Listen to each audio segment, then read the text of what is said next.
देखिए आज हम लोग हाइड्रोकार्बन के बारे में हम लोग अगले टॉपिक फर्स्ट में पढ़े थे क्लास 10th में। हाइड्रोकार्बन जो हाइड्रोजन और कार्बन से बने होते हैं उसे हाइड्रोकार्बन कहते हैं। इसके वर्गीकरण हम लोग पढ़ाए थे संतृप्त और संतृप्त। संतृप्त के पहला भेद अतः हम लोग उसका डिस्क्रिप्शन में पढ़ेंगे। पहला वर्णन एल्केन। तो एल्केन अब आपको हम 100 तक ग्रुप बताए थे, वर्ग बताए थे। 100 तक आपको वर्ग बता चुके हैं कि कितना को क्या करते हैं। जैसे मेथ 1, ईथ 2, प्रोप 3, ब्यूट 4, इसी प्रकार हम लोग 100 तक इसको काउंटिंग बताए थे कार्बन का। तो अब उसमें सबसे पहला भेद है एल्केन। एल्केन देखिए पहले बना किससे इसके बारे में जान लीजिए। एल्क और जोड़ एन, एल्क जोड़ एन। तो एल्क आपको हम वर्ग बताए थे, ये आपका प्रत्यय है। तो कौन सा प्रत्यय है? तो यहाँ एन प्रत्यय लगा हुआ है। एल्क में कौन सा प्रत्यय लगल है? एन प्रत्यय लगल है। तो अब एन प्रत्यय का जनरल फॉर्मूला समझ लीजिए। जनरल फॉर्मूला, जीएफ का मतलब हुआ जनरल फॉर्मूला। इसका जनरल फॉर्मूला होता है CnH2n+2। तो CnH2n+2 कहने का मतलब क्या कि Cn, n बराबर नंबर ऑफ कार्बन, n का मतलब हुआ कार्बन की संख्या। तो जितना कार्बन रहेगा उसके दुगना से दो ज्यादा हाइड्रोजन रहेगा। इसका अर्थ हुआ कि जितना कार्बन रहेगा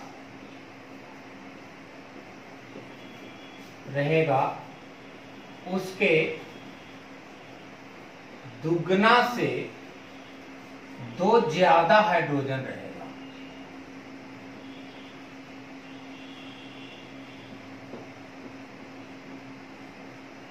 अगर कार्बन मान लिया जाए कि कार्बन 2 रहता है तो 2 के दुगना, 2 दूनी 4 और प्लस 2 तो 4 और 2 6। तो यानी कि कार्बन 2 रहेगा तो हाइड्रोजन 6 रहेगा। कार्बन अगर 4 होता है तो 4 दूनी 8 और 8 और 2 10। तो यानी कि कार्बन 4 तो हाइड्रोजन 10 रहेगा। अगर कार्बन 100 रहेगा तो हाइड्रोजन 100 के दुगना तो 200 और प्लस 2 यानी कि हाइड्रोजन 202 रहेगा। इसी प्रकार अगर कार्बन 50 रहेगा तो हाइड्रोजन कितना रहेगा? तो 50 दूनी 100 और 2 102 रहेगा। तो आप देख लीजिए कि इसका अर्थ हो गया कि जितना कार्बन रहेगा उसके दुगना से 2 ज्यादा हाइड्रोजन रहेगा। किस ग्रुप में? एल्केन में, जब प्रत्यय एन लगा हुआ रहेगा तब। अब कहता है सेकेंड पॉइंट कि कार्बन के बीच में सिंगल बॉन्ड होगा। कब सिंगल बॉन्ड कब होगा? जब एन प्रत्यय लगा हुआ रहेगा। तो कार्बन के बीच में हमेशा ऑलवेज सब जितने भी कार्बन होंगे सब में सिंगल बॉन्ड होंगे। अब कहता है अगला पॉइंट कि प्रत्येक कार्बन को 4 बॉन्ड की जरूरत होती है।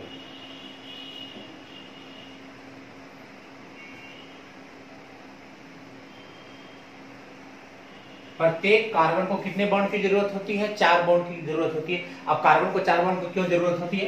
तो कार्बन की परमाणु संख्या हो गया 6। तो 6 का इलेक्ट्रॉनिक विन्यास 2 और 4 लिखेंगे। तो इसके 72 कक्षा में 4 इलेक्ट्रॉन है। हम जानते हैं कि प्रत्येक तत्व अष्टक पूरा करना चाहता है, यानी कि 72 कक्षा में 8 इलेक्ट्रॉन रखना चाहेगा।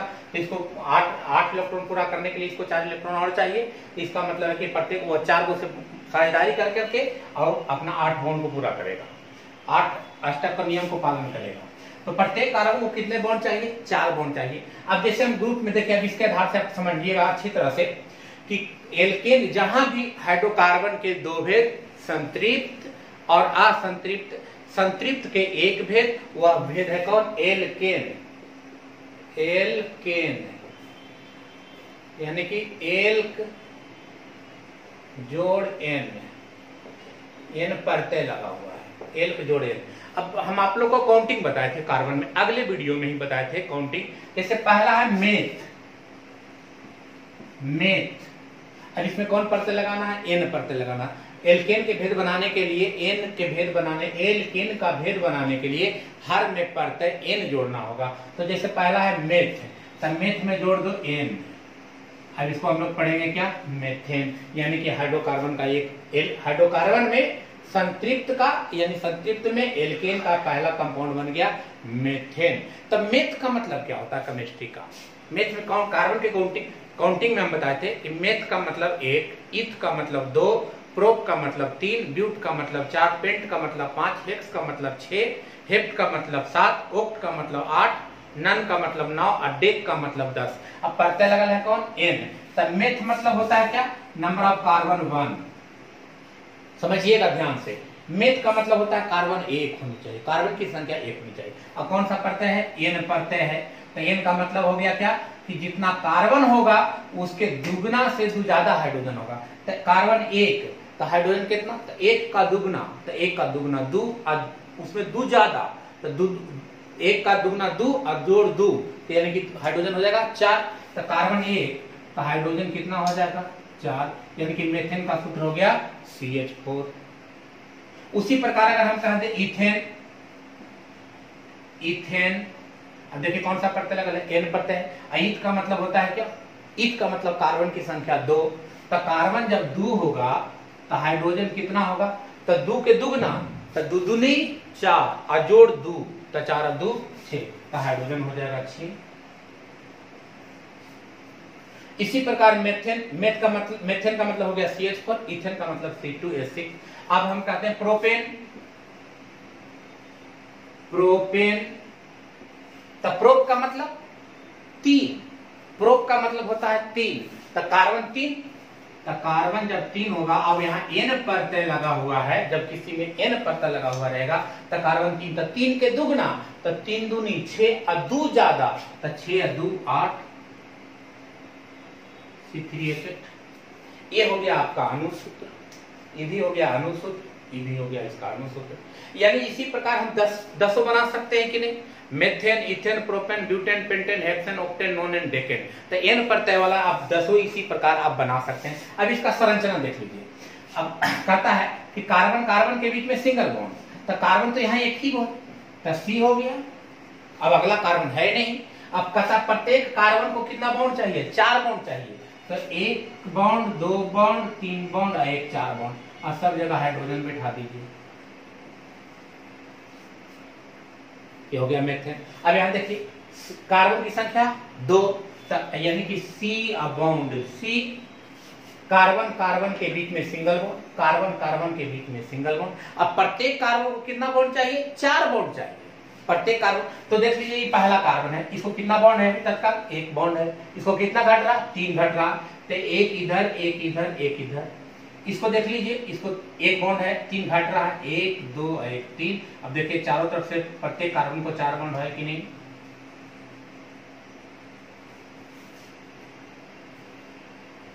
तो एक है आपका एल्केन का।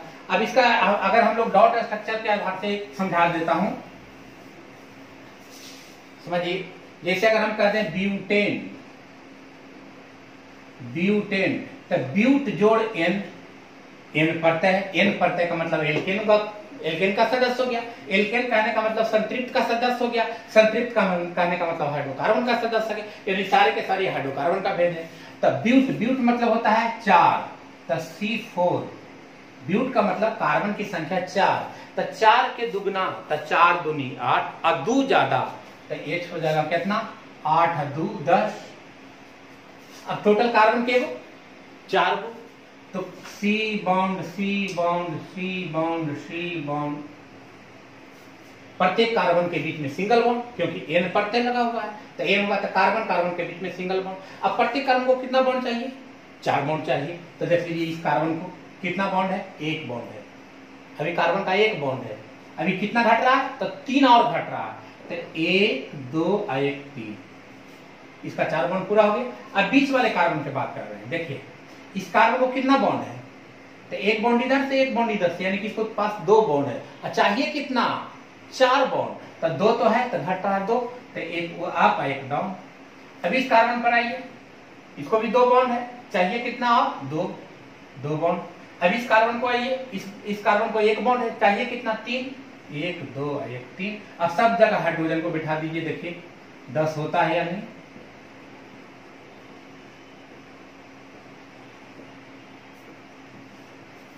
इसी प्रकार ये आपका हाइड्रोकार्बन में एल्केन का था। एल्केन का आपको हम 4 बता चुके हैं। आपको आपको प्रत्येक कंपाउंड से 10-10 बनाना है।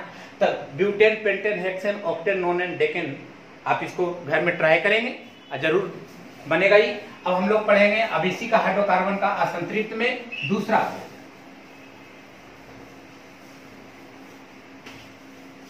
दूसरा बेग है एल्कीन। अब देखिए बदल गया। अब बदला क्या है, कैसे देखिए, एल्क और जोड़ इन, एल्क तो वही रह गया आपका, अब प्रत्यय बदल गया। तो कौन प्रत्यय है यहाँ, इन प्रत्यय है। इन तो जिसमें अगर इन प्रत्यय लगा रहेगा उसका सारा कंडीशन बदल जाता है, वो उसका फार्मूला बदल जाएगा, बाउंडिंग का स्थिति बदल जाएगा। तो इन, तब इसका जनरल फार्मूला, एल्कीन का फार्मूला हम लोग जान लें। एल्कीन का फार्मूला होता है CnH2n।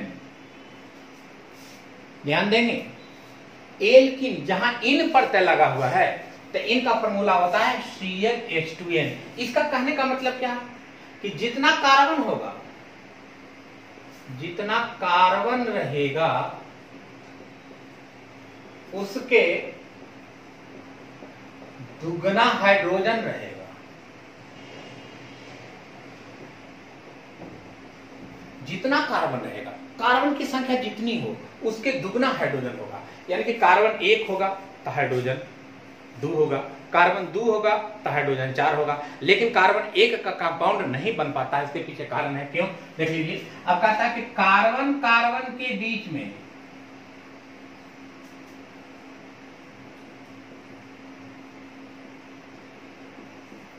एक स्थान पर डबल बॉन्ड होना चाहिए।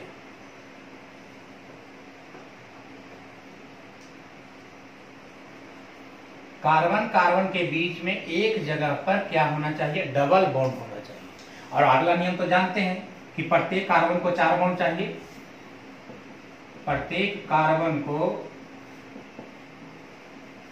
4 बॉन्ड चाहिए। अब देख लीजिए, अब जैसे हम पहला भेद इसको बनाते हैं, पहला बनेगा कि नहीं। जैसे पहला है मेथ, अब इसमें कौन सा प्रत्यय लगाएंगे, इन प्रत्यय लगाएंगे, तो हो जाएगा मेथिन। तो मेथ का मतलब कार्बन 1, तो हाइड्रोजन कितना होना चाहिए, 1 का दुगना, तो हाइड्रोजन हो जाना होगा 1 C1H2, C1H2।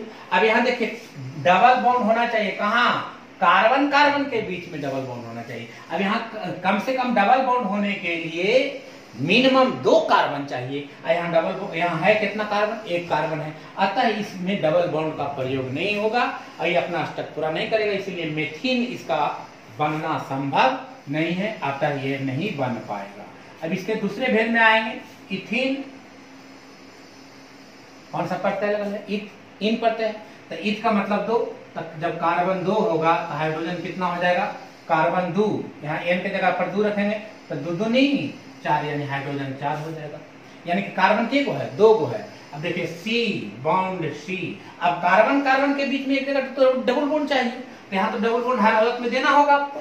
अब प्रत्येक कार्बन को 4 बॉन्ड चाहिए, तो इसको 2 गो है, यानी कि 2 घट रहा है, इधर भी दे दीजिए अप डाउन में, इसको भी 2 गो है, 2 घट रहा है इधर अप डाउन में, इधर भी दे दीजिए, हाइड्रोजन 4 देखिए पूरा हो गया। इसी प्रकार अगर हम कह दे पेंटीन, पेंटीन, अब पेंट का मतलब, पेंट का मतलब नंबर ऑफ कार्बन 5, पेंट का मतलब होता है नंबर ऑफ कार्बन 5, तो पेंटीन तो कार्बन 5, तो हाइड्रोजन हो जाएगा 5 दूनी 10, कार्बन 5 तो हाइड्रोजन 10 हो जाएगा। अब देखिए इसका स्ट्रक्चर 1 2 3 4 5। अब एक जगह डबल बॉन्ड देना है, तो हम फर्स्ट ऑफ ऑल में एक जगह डबल बॉन्ड दे दिए। अब इस कार्बन को 2 बॉन्ड है, देख लीजिए ध्यान से, 2 बॉन्ड, 2 भाव घट रहा, तो अप और डाउन का मुंह दे दीजिए। अब इस कार्बन की बात करते थे, इस कार्बन को 3 बॉन्ड है, देखिए 2 इधर से 1 इधर से, तो 1 घट रहा, 1 दे दिया, इसको 2 घट रहा था, 2 दे दिया, इसको भी 2 घट रहा है, इसको 3 घट रहा। अब देखिए हाइड्रोजन सब जगह बैठा करके 1 2 3 4 5 6 7 8 9 1 10, इस प्रकार इसका भी आपका 9 कंपाउंड बनेगा।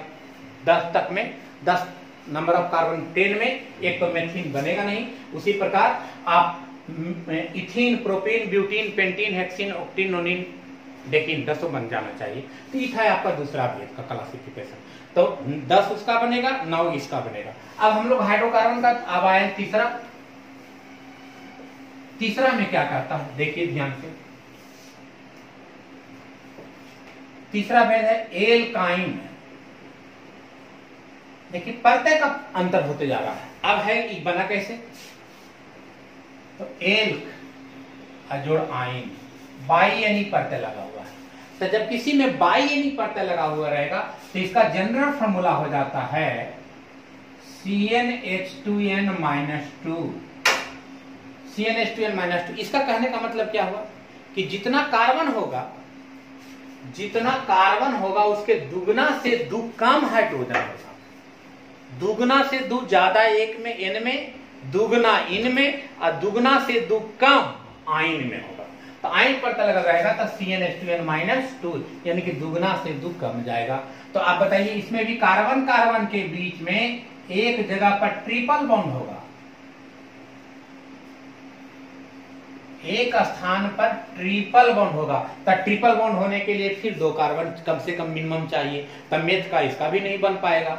अब प्रत्येक कार्बन को जानते हैं कि 4 बॉन्ड चाहिए, प्रत्येक कार्बन को 4 बॉन्ड चाहिए। अब इस कंडीशन से मेथ का इसमें भी नहीं बन पाएगा क्योंकि यहाँ एक ही कार्बन है। ट्रिपल बॉन्ड होने के लिए 2 कार्बन चाहिए। तो इसमें अगर हम बनाते हैं प्रोपीन, एक उदाहरण दे रहे हैं प्रोपाइन, बाई यानी प्रत्यय लगाएंगे प्रोपाइन। तो प्रोप का मतलब 3, प्रोप का मतलब 3 होता है। और कौन सा प्रत्यय लगा है, बाई यानी। तो बाई यानी का अर्थ हुआ क्या, दुगना से दो कम, दुगना से 2 कम चाहिए। तो जैसे प्रोप का मतलब 3, तो कार्बन 3, तो हाइड्रोजन हो जाएगा 3 दूनी 6, और 6 में से 2 चला जाएगा। तो 6 में से 2 चल जाएगा 4, तो C3H4 प्रोपाइन का सूत्र C3H4। अब कार्बन कितना है टोटल, 3। तो देखिए 1 2 1 3। अब कहता है कि एक जगह पर कार्बन के बीच में एक जगह पर ट्रिपल बॉन्ड चाहिए।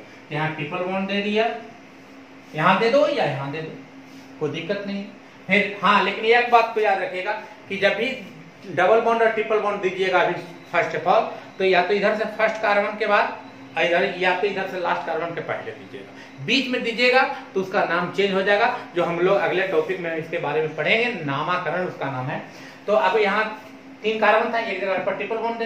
अब इसको कितना है गिन लीजिए, 3 बॉन्ड है, चाहिए कितना 4 बॉन्ड चाहिए। तो 3 तो मौजूद है, तो घट कितना रहा 1। तो आपके पास 3 स्थान है, इधर भी है, इधर भी है, इधर भी, किधर भी दे सकते हैं, कोई दिक्कत नहीं। तो 1 इधर बॉन्ड दे दिया। अब आइए बीच का, तो बीच वाला को कितना कार्बन है बॉन्ड है गिन लीजिए, 3 1 4, पूरा हुआ है, इसमें देने की जरूरत नहीं है। लड़का गलती इसी जगह कर देता कि दे देगा फिर बाद में गिनेगा। अच्छी तरह से गिन लीजिए, 3 इधर से है, 1 इधर से, तो 4 तो पूरा हो गया। अभी इधर आइए, इसको कितना है 1 है, 3 घट रहा, 1 2 1 3। अब हर जगह पर हाइड्रोजन में उठा दीजिए, देखिए 3 1 4। इसी प्रकार इसका भी आप 9 बनाइएगा। तो आपका हाइड्रोकार्बन का जो क्लासिफिकेशन था एल्केन, एल्कीन और एल्काइन, अभी ये तीनों आपका हाइड्रोकार्बन क्या हो गया, समाप्त हो गया। अब इसमें से आपका इसको घर में प्रयास करना है कि हाइड्रोकार्बन में एल्केन का 10 भेद 10 कंपाउंड, एल्कीन का 9 कंपाउंड 10 तक, और एल्काइन का भी 9 कंपाउंड, 9 दूनी 18 10 28 कंपाउंड आपका हाइड्रोकार्बन में पहला भेद का बन जाना चाहिए। अभी शुरू से देख लीजिए थोड़ा सा, एल्केन ANE, दूसरा एल्कीन ENE, और तीसरा एल्काइन। एक उदाहरण दे रहा हूं मैं तीनों के लिए।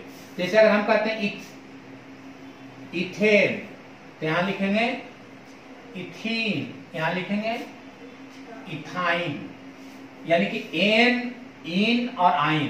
तो इथ का मतलब 2, तो कार्बन 2, तो हाइड्रोजन 2 दूनी 4 और 2 6, दुगना से 2 ज्यादा, ये हो जाएगा दुगना, तो C2H4 हो जाएगा। इसमें आइए तो C2H2 हो जाएगा। देखिए आंसर, ये दुगना से 2 ज्यादा, ये दुगना से 2 कम, फॉर्मूला तीनों को लिखा चुके हैं। अब इसमें सिंगल बॉन्ड चाहिए, इसमें डबल बॉन्ड चाहिए, और इसमें ट्रिपल बॉन्ड चाहिए। अब प्रत्येक कार्बन को 4 बॉन्ड चाहिए, तो यहाँ कार्बन 2 को है, तो एक सी बॉन्ड सी, इसको 3, इसे भी 3, यहाँ सी बॉन्ड सी। अब एक जगह डबल बॉन्ड दे देंगे, तो इसको 2 चाहिए, इसको भी 2 चाहिए। यहाँ कार्बन 2 सी बॉन्ड सी। अब यहाँ तो ट्रिपल बॉन्ड पड़ेगा, तो इसको 1 चाहिए, इसको भी 1 चाहिए। हाइड्रोजन दिखा देंगे 70। अब देखिए इसी प्रकार इसका भी 10, इसका 9 और इसका भी 9। अब इसी प्रकार जितना भी आगे आप बना सकते हो, 100 तक आपको काउंटिंग बता चुके हैं। तो पहला भेद जो हाइड्रोकार्बन था, वो हाइड्रोकार्बन पहला भेद खत्म हो गया। अब हम लोग कल पढ़ेंगे इसका दूसरा भेद। तो कल हम लोग अब यहाँ पर डे फिर से पुनः वीडियो अपलोड करना शुरू कर देंगे। अब तब तक के लिए धन्यवाद। कल हम लोग देखेंगे अगला भेद।